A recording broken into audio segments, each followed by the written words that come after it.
김문수 후보는 이제 여론조사 단일화하자 당에서 얘기했고요. 이준석 후보는 단일화 절대 없다 철벽 차단하고 있습니다. 그럼에도 불구하고 TV토론 끝난 다음에 28일 오전에 김성환 평론가님 단일화할 수 있다 이런 예측도 나오고 있습니다.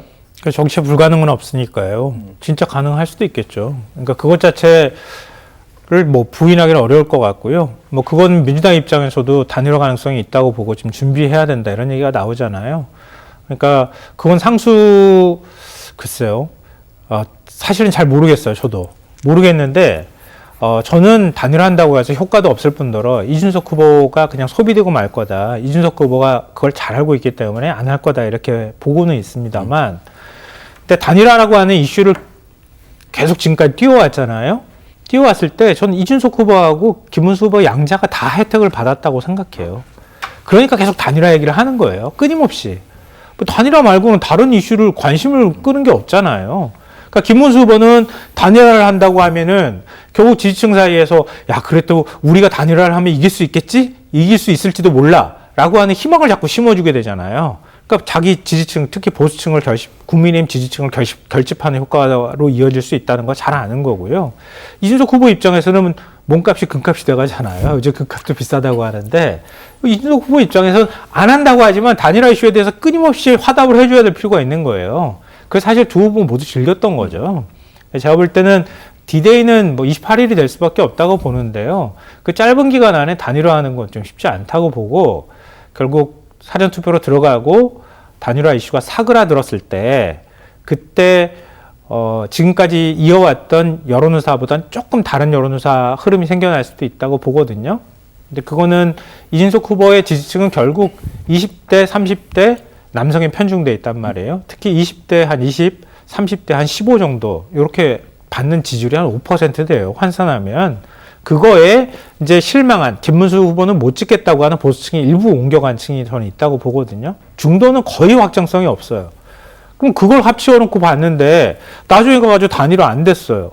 근데 보수 지지층이 볼 때 내 표가 4표 될 것 같고 이대로는 안 되겠다고 하면 다시 김문수 후보로 옮겨갈 가능성이 여전히 남아있다고 보거든요. 그러니까 이준석 후보가 지금 10%대 지지율이 지난주에 나왔지만 오히려 지지율이 빠질 가능성이 있다고 저는 전망하고요. 김문수 후보는 지금보다 조금 더 높아질 가능성이 있다고 생각합니다. 이준석 후보의 지지율이 좀 달라질 수 있다. 장 소장님이랑은 다른 방향으로 좀 생각하시는 것 같은데 일단 국민의힘의 권성도 원내대표 단일화에 너무 목매는 거 부적절하다 이렇게 말하면서 강원 전략을 구사를 하고 있는데 수면 위에서 한다 안 한다 이렇게 왔다 갔다 하고 있잖아요. 두 쪽 다. 수면 아래에서도 안 해요. 없어요? 안 해요. 얘기하고 있는 거 아니에요? 안 한대요. 모르게. 이준석 후보한테도 물어봤고 이준석 후보 캠프에 있는 핵심 관계자들한테도 물어봤는데 안 한대요. 왜냐하면은 하게 되면 명분과 실리를 다 잃게 된다라고 볼 수밖에 없는 것이고 본인들 그렇게 그러니까 큰 정당하고 단일하면요 작은 정당 후보가 이기기가 어려워요. 그럼 출마 자체가 안 되잖아요. 그리고 김문수 후보 같은 경우에는 윤석열 전 대통령과 여러 가지 발걸음을 같이 해온 사람이잖아요. 비상계엄에 반대하고 탄핵에 찬성한 이준석 후보가 어떻게 윤석열과 발걸음을 같이 한 김문수 후보랑 단일화를 해요. 명분도 없잖아요. 그리고 명분도 없고 실리도 없는데 그렇게 되면 내년 지방선거는 개혁신당이 어떻게 돼요? 그럼 후보가 출마할 수 있는 사람이 없을 거란 말이에요. 정치의 미래도 없어지는 거죠. 그러니까 김문수 후보를 사퇴시키고 이준석 후보로 단일화한다면 해도 그냥 양자 간의 어떤 협상이라든지 여론조사를 통해서 단일화할 생각은 이준석 후보는 0.00001%도 없습니다. 만약에 이준석 후보랑 단일화가 되잖아요. 그러면 역대 최저 대선 투표율이 나올 겁니다. 그럴 가능성이 매우 높습니다. 또 말씀하시니까 그러니까 보수지층 사이에 이준석 후보가 신뢰를 못 얻고 있잖아요. 그러니까 거부감도 상당히 심하단 말이에요. 그렇기 때문에 사실 그 지금 양자 대결 조사한 것들 보면 지지율이 뚝 떨어지는 현상이 나온단 말이에요. 예, 이준석 후보로 맞아요. 단일화했을 때 제가 볼 때는 그게 투표 포기층으로 연결될 가능성이 있다고 봐요. 그러니까 사실은 그 명분 실리 다 없는 거죠. 김성환 평론가님처럼 분석하는 게 맞을 수도 있고, 그러니까 다른 측면으로 보게 된다면은 국민의힘의 의원들이나 지지층들이 야 이재명 후보 당선되면은 우리는 정말 죽는구나. 그러니까 우리 한 뿌리였던 이준석이라도 당선시키자. 막판에 그렇게 캠페인할 가능성도 있죠. 그래서 집중 효과가 이재명 후보 때문에 나타날 수도 있다. 그렇게 전망해 봅니다. 막상 근데 예. 안 한대요. 단일화 몰라. 단일화 안 한대요. 일단 이런 얘기까지 할 필요 없고 분명히 두 분께서 단일화 없다고 말씀하셨습니다. 지금 보니까 이제 국민의힘에서는 당권 줄게 하다가 이제 국무총리 줄게 이제 공동정부까지 구성할 수 있다. 이런 식으로 이준석 후보에게 지금 손짓을 하고 있거든요. 그래서 그게 가령 난 누구 입에서 어떤 말이 나왔기 때문에 그런 말이 나온지 모르겠는데 적어도 당권 줄게 하는 것은 그건 말이 안 되는 얘기고요. 기본적으로 말이 안 되는 얘기예요. 그리고 두 번째 국무총리설 이 김문수 후보가 그런 말 했다고 그래요. 이 40대 국무총리 뭐 얘기를 젊은 국무총리를 얘기했다고 누구겠어요? 하는데 이준석 그게 후보지. 모르겠습니다. 그게 뭐 이준석 국무총리를 염두에 두고 그런 말씀을 했는지는 모르겠는데 하나 확실한 것은 우리나라의 그 국무총리 제도 물론 현행 헌법입니다. 예. 현행 헌법은 대통령이 명을 받아 이 보좌죠. 내각을 예. 통할하도록 돼 있잖아요. 그렇죠. 예. 통할한다는 표현을 선호하는데 그래서 그게 40대가 할 수 있는 역할인지를 모르겠어요. 과거처럼 개발도상을 막 개발도상국이 막 되었을 때 같으면 그 가능할지 모르겠는데 물론 이제 그 부분에서 바람직하지는 않은데 국민의힘 입장에서는 지금 지지율 올라왔습니다. 더 이상 무응답이나 모름층에서 얻어올 표는 없어요. 그렇다면 이제 이준석 후보 표를 가져와야 되는 입장인 겁니다.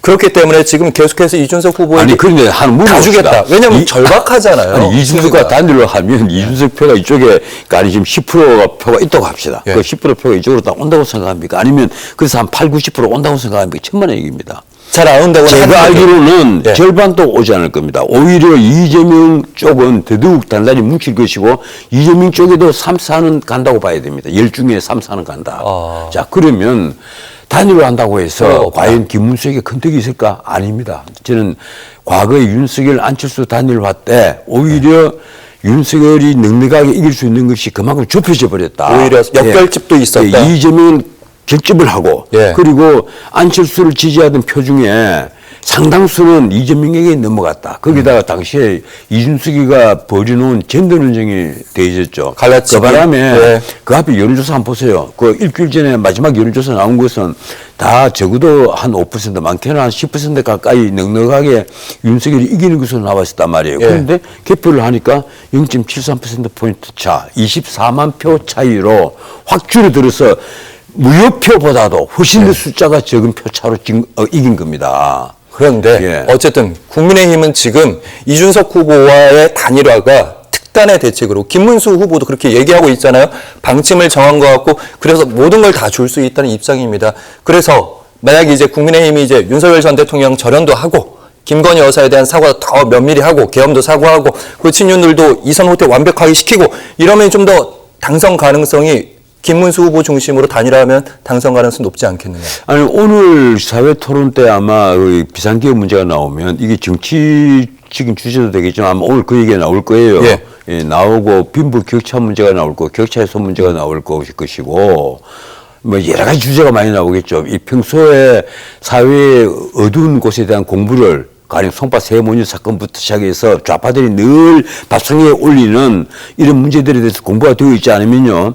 잘못하면 보수가 가장 추락할 수 있는 그 토론 주제가 바로 사회 문제입니다. 그런데 어떻든 나는 이 비상계엄 문제에 있어서 그 김문수 후보의 예. 포지션은 아주 확고한 걸로 보여요. 뭔가 하면 첫째 비상계엄 잘했다는 건 아니다. 예. 그리고 다만 그런데 이 비상계엄을 두고 대통령이 내란을 저질렀다 해서 파면하는 것은 난 말이 안 된다고 본다. 나는 그래서 지금까지도 나는 그 생각을 갖고 있고 정 변호사님은 그렇지만 많은 헌법학자들이 그런 생각을 갖고 있고 근데 김문수 후보는 승리해야 되잖아요. 오늘 만약에 기존의 입장을 고수하게 된다면 최근에 지지율 상승 분위기가 좋았는데 여기서 자칫하면 또 내려갈 수도 있습니다. 아니죠. 예. 비상계엄이 잘못됐다 하는 이것만 명확히 해주면 나 하등 문제가 없다고 봐요. 아니면 차라리 윤석열 전 대통령과의 관계라도 확실하게 절연을 한다. 이런 윤석열 선언이라도 대통령에 있다면. 대해서 예. 저도 평소에 참 많이 반대를 해왔는데 솔직히 내가 이 비상계엄 얘기가 나왔을 때 그때 방송 중이었어요. 예, 그때 라디오 방송에서 내가 뭐라고 얘기했는지 압니까?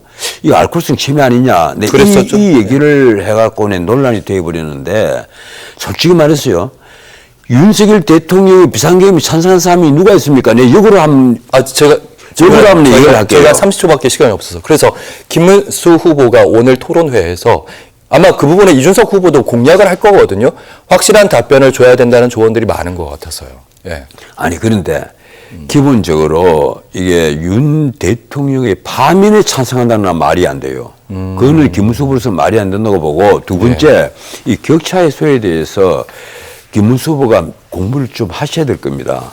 난 김문수 후보는 원래부터 노동운동을 해왔고 했기 때문에 늘 서민과 빈자의 편에 서 있는 분이라는 걸 잘 압니다. 근데 그분과 얘기를 해보면 늘 그런 말씀 하신단 말이에요. 그래서 기본적인 스탠스는 전혀 걱정하지 않아요. 기본적인 스탠스는 오히려 난 이재명보다는 훨씬 더 빈자와 서민층, 가난한 층, 덜 배운 사람들 쪽에 기울어 있다. 난 그래서 오히려 나는 그 제대로만 토론이 이루어지면 김문수 후보가 훨씬 더 유리할 것으로 봅니다. 그런데 문제는 김문수 후보가 늘 너무 토론에서 점잖아요.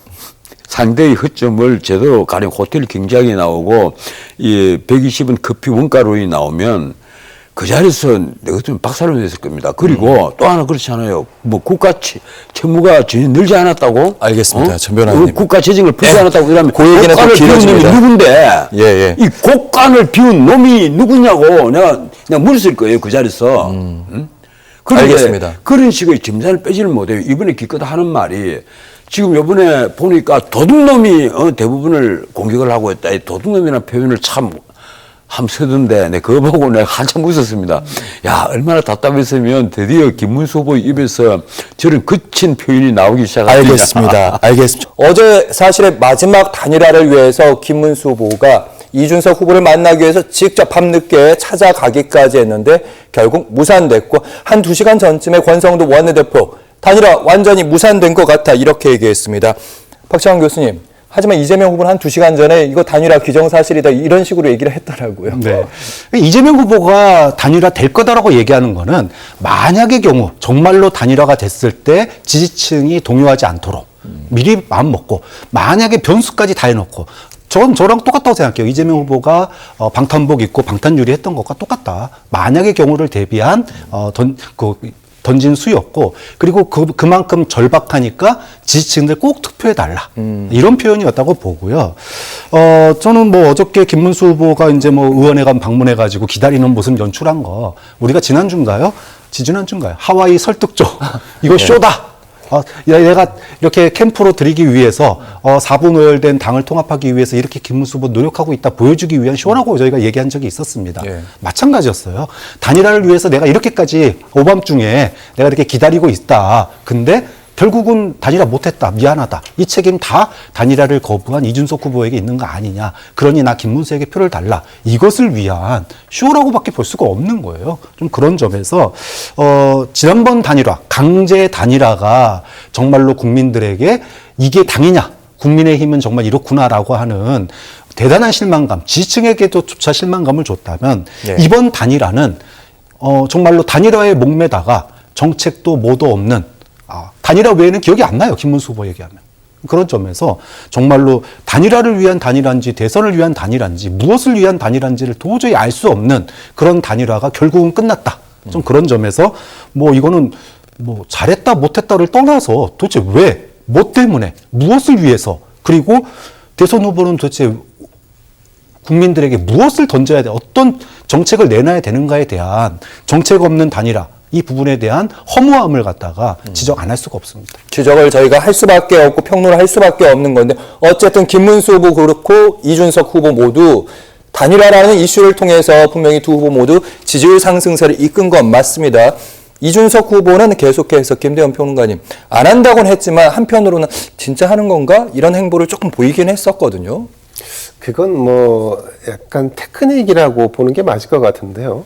예를 들어서 단일화를 하고자 하는 키를 진 사람은 이제 김문수 후보겠죠. 거대 정당의 후보고 지지율도 높고 조직력도 강하고 돈도 많고 그에 반해서 단일화를 당하는 위치에 처해 있는 이준석 입장인데 이 단일화에 대한 그 끈을 자체를 그래서 완전히 놓는 것이 좋은지 아니면 단일화에 대해서 적당히 테크니컬하게 이용하고 활용하는 것이 좋은지는 양당 모두가 가지고 있는 고민 포인트입니다.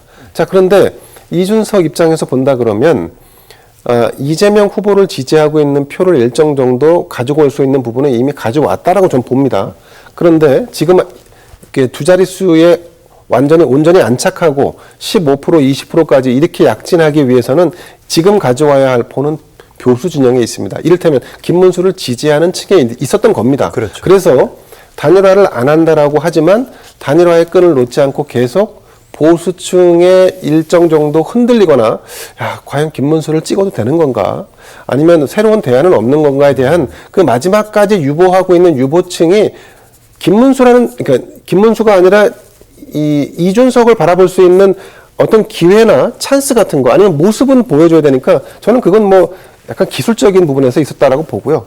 근데 단일화를 결국 이제 실패한 거지 않습니까? 사실상 네, 99.9%. 그렇죠. 지금 이제 오늘 내일 그 사전 투표를 하면 거의 40%에 육박하는 투표가 이루어질 텐데 예. 그럼 이제 실패했다라고 보는 게 맞는데 자 그러면 단일화의 책임은 누구에게 있는가?